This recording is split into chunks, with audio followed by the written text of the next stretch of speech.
Hello friends, आज हम सुनेंगे एक दिल छू लेने वाली कहानी। ये कहानी है रविंद्रनाथ टैगोर जी की, काबुलीवाला। चलिए तो शुरू करते हैं काबुलीवाला कहानी। मेरी 5 साल की बेटी बिना बात किए एक भी पल नहीं रह सकती। पैदा होने के बाद उसे अपनी भाषा सीखने में केवल 1 साल लगा। उसके बाद भी वो जागते समय चुप रहकर कभी भी एक पल बर्बाद नहीं करती। उसकी माँ उसे कभी कभी डांट डपट कर चुप करा देती, लेकिन मैं ऐसा कभी ना कर सकता। उसे चुप देखकर मुझे अजीब सा लगता, इसीलिए मेरे साथ उसकी बातचीत उत्तेजना के साथ चलती है। एक दिन सुबह मैंने अपने उपन्यास के 17वें अध्याय को लिखना शुरू किया, जब मिनी ने अंदर आकर अपनी बातचीत की शुरुआत की। बाबा, रामदयाल चौकीदार को कुछ भी नहीं पता है। वो काक को कौवा कह रहा था। वो कुछ भी ठीक तरीके से नहीं जानता है। इससे पहले कि इस दुनिया में मौजूद विभिन्न भाषाओं के बारे में मैं उससे बताता, उसने यह कहकर विषय बदल दिया कि बाबा, भोला कह रहा था कि हाथी अपनी सूंड में पानी फेंकते हैं और इसीलिए बारिश होती है। देखिए, भोला कुछ भी कहता है। वो बस दिन रात बड़बड़ करता रहता है। वो हमेशा कुछ ना कुछ बोलता रहता है। उसने इस बात पर मेरी राय का इंतज़ार नहीं किया और फिर उसने मुझसे पूछा, बाबा, माँ आपकी कौन लगती है? मैंने अपने मन में कहा, भाभी, लेकिन सच में मैंने वो नहीं कहा। मिनी, तुम जाओ और भोला के साथ खेलो, मुझे अभी कुछ काम करना है। उसने फिर अपने घुटनों और हाथों का उपयोग करते हुए मेरी लिखने की मेज के पास बैठकर एक तेज़ लय में अगदुम बगदुम का खेल खेलना शुरू कर दिया, यानी कि एक ऐसा खेल जो सैनिकों को निर्देश देने के लिए खेला जाता था। ये बंगाली लोकगीतों से उपजा हुआ है। मैं अपनी 17वें अध्याय पर था। उसमें एक अंधेरी रात का समय प्रताप सिन्हा कंचनमाला के साथ ऊंची जेल की खिड़कियों से नीचे कूदने ही वाला था। मेरा कमरा सड़क के बगल में है। अचानक मिनी ने अगदुम बागदुम का अपना खेल बंद कर दिया और वो खिड़की की ओर भागी और तेज आवाज में काबुली वाले कहकर किसी को बुलाने लगी। एक ऊंचा काबुली वाला धीरे धीरे सड़क पर से गुजर रहा था। वो ढीले गंदे कपड़े और एक पगड़ी पहने था और उसके कंधे पर एक थैला लटका था। मुझे समझ नहीं आ रहा था कि मेरी बेटी उसे देखकर इतनी उत्साहित क्यों थी और इतनी ज़ोर ज़ोर से क्यों बुला रही थी। मुझे लगा शायद उसके थैले के साथ कुछ परेशानी होगी और फिर मैं अपना 17वां अध्याय पूरा नहीं कर पाऊंगा। लेकिन जब मिनी की पुकार सुनकर काबुली वाले ने उसे मुस्कुराते हुए देखा और वो हमारे घर की ओर आने लगा, तो मिनी तुरंत घर के अंदर भाग गई। मिनी को ऐसा लगा था कि काबुली वाले ने अपने बड़े थैले के अंदर उसके जैसे कुछ बच्चे भरे थे। काबुली वाले ने मुस्कुराते हुए चेहरे से मेरा अभिवादन किया। मैं सोच रहा था कि वैसे प्रताप सिन्हा और कंचनमाला के साथ स्थिति काफ़ी कठिन थी, पर अब हमने काबुली वाला अंदर बुलाया ही था, तो उससे कुछ ना खरीदना अच्छा नहीं लगेगा। मैंने उससे कुछ खरीदा। फिर मैंने और अब्दुल रहमान ने रूस, अंग्रेज़ों, सीमा सुरक्षा कानूनों जैसे विविध विषयों पर चर्चा की। जाते समय उसने पूछा, बाबूजी, आपकी बेटी कहाँ गई? मैंने मिनी को अंदर से उसके डर को तोड़ने के लिए बुलाया। वो बड़े शक के साथ उसके थैले को घूरती रही। काबुली वाले ने अपने थैले से कुछ किशमिशें निकाली और मिनी को भेंट की। उसने उन्हें बिल्कुल स्वीकार नहीं किया और उसकी बजाय संदेह के कारण उसने मेरे घुटनों को अधिक कसकर पकड़ लिया। मिनी का काबुली वाले से पहला परिचय इस तरह हुआ। कुछ दिनों बाद जब मैं बाहर जा रहा था, तब मैंने देखा कि मेरी बेटी काबुली वाले से बिना किसी डर के, बिना रुके ज़ोर ज़ोर से बातें कर रही थी। वो हमारे दरवाजे के बगल वाली बेंच पर बैठी थी। काबुली वाला मुस्कुराते हुए उसके पैरों के पास बैठा था और अपनी टूटी फूटी बंगाली में उसे अपनी राय दे रहा था।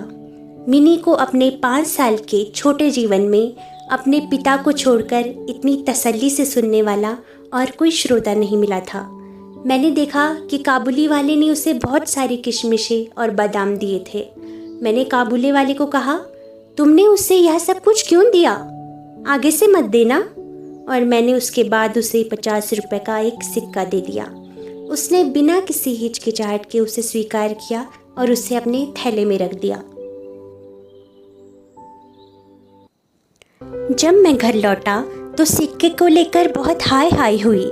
मिनी की माँ उसे डांट रही थी और उससे पूछ रही थी, ये सिक्का तुझे कहाँ से मिला?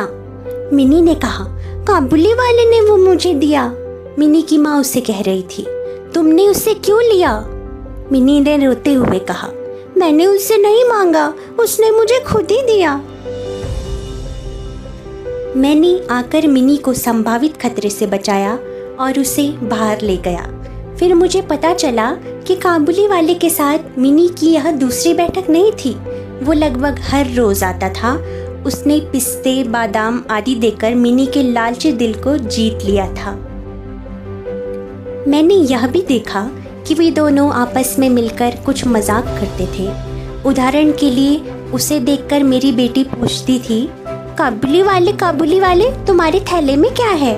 फिर रहमत अपनी गहरी आवाज में उसे जवाब देता और मुस्कुराते हुए कहता, उसमें एक हाथी छुपा है। यह कहना कि उसके थैले के भीतर एक हाथी है, उसमें जरूर कोई हास्य होगा।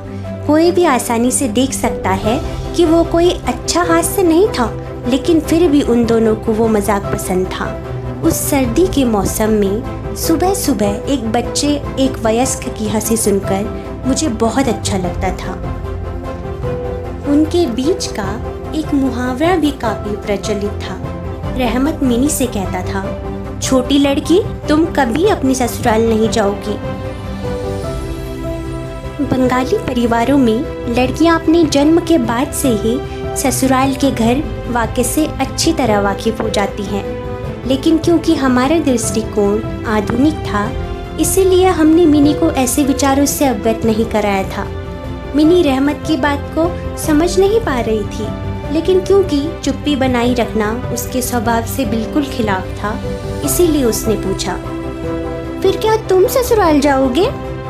रहमत ने उत्तर दिया, मैं अपने ससुर की पिटाई लगाऊंगा। ससुर का नाम सुनकर मिनी हंस पड़ती थी।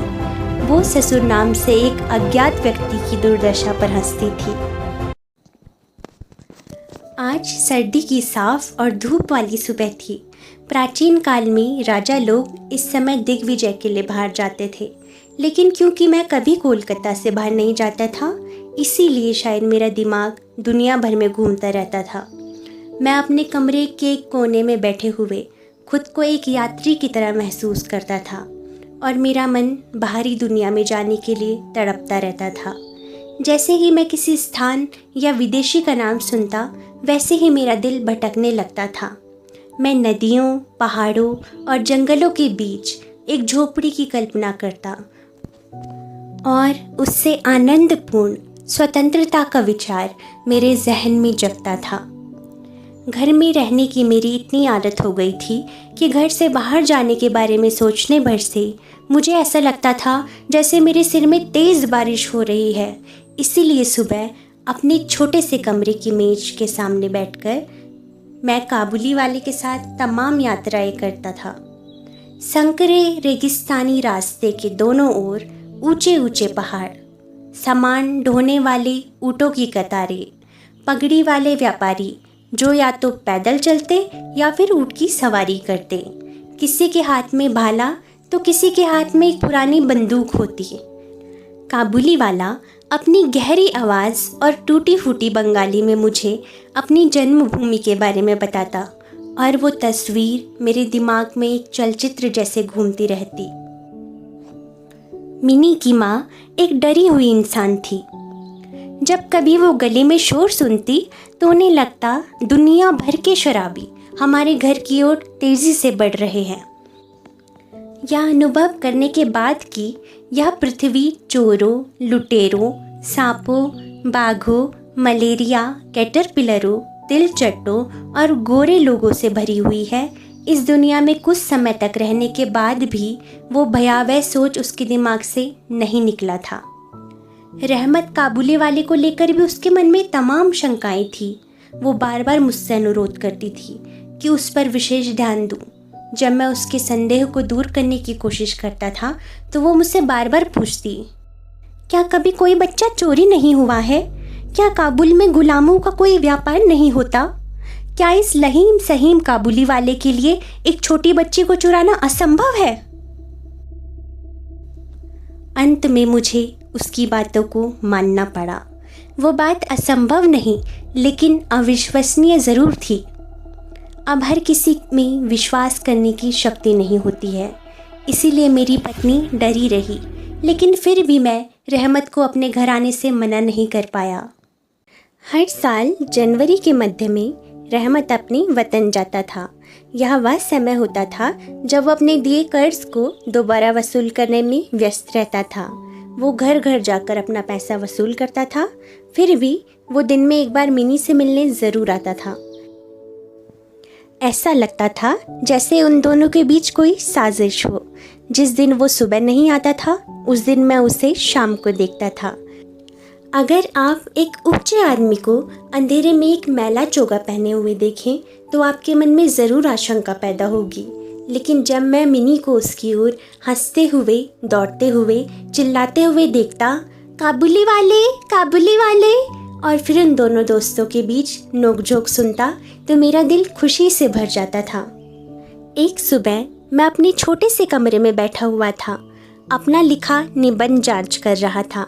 2-3 दिन पहले ही सर्दियां ख़त्म हुई थी, पर फिर भी ठंड से हर कोई कांप रहा था। खिड़की से अंदर आकर सूरज की किरणें मेज के नीचे मेरे पैरों को गरमा रही थी। धूप काफ़ी गर्म थी।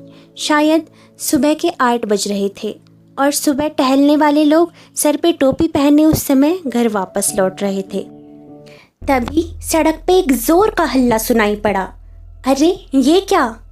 आंख उठाई तो देखा 2 पहरेदार रहमत को बांधे लिए आ रहे हैं और उनके पीछे कुछ तमाशबीन लड़कों की टोली चली आ रही है। रहमत के शरीर और कपड़ों पे खून के दाग हैं और एक पहरेदार के हाथ में खून से सना हुआ छुरा है। मैंने दरवाजे से बाहर आकर पहरेदारों को रोककर पूछा, अरे ये क्या मामला है? कुछ उनसे कुछ रहमत से सुनकर मालूम हुआ कि हमारे पड़ोसी ने रामपुरी चादर के लिए रहमत से कुछ रुपया उधार लिया था, लेकिन उसने झूठ बोलकर रुपए देने से इनकार कर दिया। तो इसी बात को लेकर इतनी कहासुनी हुई कि कहासुनी करते करते रहमत ने उसके छुरा भोंक दिया। रहमत उस झूठे को लक्ष्य करते करते भांति भांति की आश्चर्य गाली दे रहा था। तभी काबुली वाले, ओ काबुली वाले, पुकारते हुए मिनी घर से आई। पलक मारते रहमत का चेहरा कौतुकपूर्ण हंसी से प्रफुल्लित हो उठा। उसके कंधे पर आज झोली नहीं थी, इसीलिए झोली के संबंध में उनकी नियमित चर्चा न चल सकी। मिनी ने छूटते ही उससे पूछा, तुम ससुराल जाओगे? रहमत ने हंसकर कहा, हाँ वहीं जा रहा हूँ। देखा? उत्तर मिनी को विनोदपूर्ण नहीं लगा। तब वह अपने हाथ दिखाकर बोला, ससुर को मारता, लेकिन क्या करूं, हाथ बंधे हैं। घातक प्रहार करने के अपराध में रहमत को कई वर्ष की जेल हुई। फिर मैं उसके बारे में सब कुछ भूल गया था। हम लोग घर में दिन प्रतिदिन की गतिविधियों में व्यस्त रहे। कैसे एक पहाड़ियों में रहने वाले स्वतंत्र आदमी ने जेल की ऊंची दीवारों के पीछे इतने वर्ष कैसे गुजारे होंगे, यह बात मेरे दिमाग में एक बार भी नहीं आई। मिनी का स्वभाव इतना बचकाना था कि पिता के रूप में मुझे उसे स्वीकारने में बड़ी शर्म आती थी। वो आराम से अपने पुराने दोस्त को भूल गई और अब उसने एक घोड़े वाले से दोस्ती कर ली। फिर धीरे धीरे जैसे वो बड़ी हुई, अन्य लड़कियां उसकी दोस्त बनी। अब वो अपने पिता के कमरे में भी बहुत कम आती है। ऐसा लगता था जैसे पिता और पुत्री के बीच की दोस्ती खत्म हो गई हो। इसी तरह कई वर्ष बीत गए। फिर एक बार फिर से सर्दी आई। अब मिनी की शादी तय हो गई थी। दुर्गा पूजा की छुट्टियों के बाद उसकी शादी होने वाली थी फिर मेरी खुशी का स्रोत मुझसे दूर हो जाएगा। मेरे घर की दुर्गा कैलाश पर्वत चली जाएगी। वो सुबह बहुत खूबसूरत थी। मानसून की बारिश के बाद सूरज की किरणें सोने की तरह चमक रही थी। पास में खड़ी पुरानी ईंटों और सुर्खी चूने के घर धूप से चमक रहे थे। सुबह से ही हमारे घर में शहनाई बज रही थी। मुझे रोना आ रहा था। गमगीन, भैरवी, रागिनी पतझड़ के सूरज के साथ दुनिया में मेरी उदासी फैला रही थी। सुबह से ही घर में कोहराम मचा हुआ था। लोग आ रहे थे, जा रहे थे। आंगन में बांसों का पंडाल बनाया जा रहा था। झाड़, फानूस लगाए जा रहे थे। घर में भीड़ का तो कोई अंत ही नहीं था। मैं अपने कमरे में बैठे खर्चा लिख रहा था। तभी एक वृद्ध आदमी अंदर आया। ये कौन? उसने मुझे सलाम किया। पहले तो मैं पहचान नहीं पाया, लेकिन फिर पहचान गया। ये तो रहमत था। ना उसके कंधे पे थैला लटका था और ना ही उसके बाल लंबे थे। उसके शरीर में अब वो पुरानी ताकत भी नहीं बची थी। मैंने पूछा, रहमत तुम कब आए? उसने कहा, कल शाम को ही जेल से रिहा हुआ हूँ। ऐसा लगा मेरे मकान के कानों में खतरे की घंटी बज रही हो। मैंने अपनी ज़िंदगी में पहले कभी किसी कातिल आदमी को नहीं देखा था। मुझे अपने अंदर एक सिरहन सी महसूस हुई। आज के इतने शुभ दिन मैं नहीं चाहता था कि ऐसा आदमी मेरे घर आए। मैंने उससे कहा, आज मेरे घर में एक ज़रूरी काम है, मैं व्यस्त हूँ, तुम यहाँ से जाओ। उसने तुरंत बाहर जाना शुरू कर दिया, लेकिन दरवाजे पे पहुंचने के बाद वो कुछ रुका और उसने कहा, क्या मैं एक बार खुकी को नहीं देख सकता? उसका मानना था कि मिनी उतनी ही छोटी होगी जितनी कि कभी वो हुआ करती थी। वो दौड़ती हुई आएगी और उसे काबुली वाले कहकर बुलाएगी और फिर वे दोनों अपनी मज़ेदार बातें जारी रखेंगे। लेकिन वो अपने साथ कुछ अंगूर, कुछ बादाम और किशमिश का भी एक डिब्बा लाया था, जो उसने अपने हमवतन दोस्त से मांगे थे, लेकिन उसके पास उसका थैला नहीं था। मैंने कहा, आज घर में एक समारोह है, तुम किसी से नहीं मिल पाओगे। वो थोड़ा परेशान हुआ। वो चुपचाप खड़ा रहा और कुछ देर तक मुझे देखता रहा और फिर वो सलाम बाबू कहकर वहाँ से जाने लगा। मैंने अपने दिल में कुछ दर्द महसूस किया और उसे वापस बुलाने की सोचने लगा। तभी मैंने उसे वापस आते हुए देखा। वो मेरे पास आया और उसने कहा, यहाँ अंगूर और बादाम और किशमिश हैं जो मैं अपनी खुकी के लिए लाया था, कृपया ये उसे दे दे।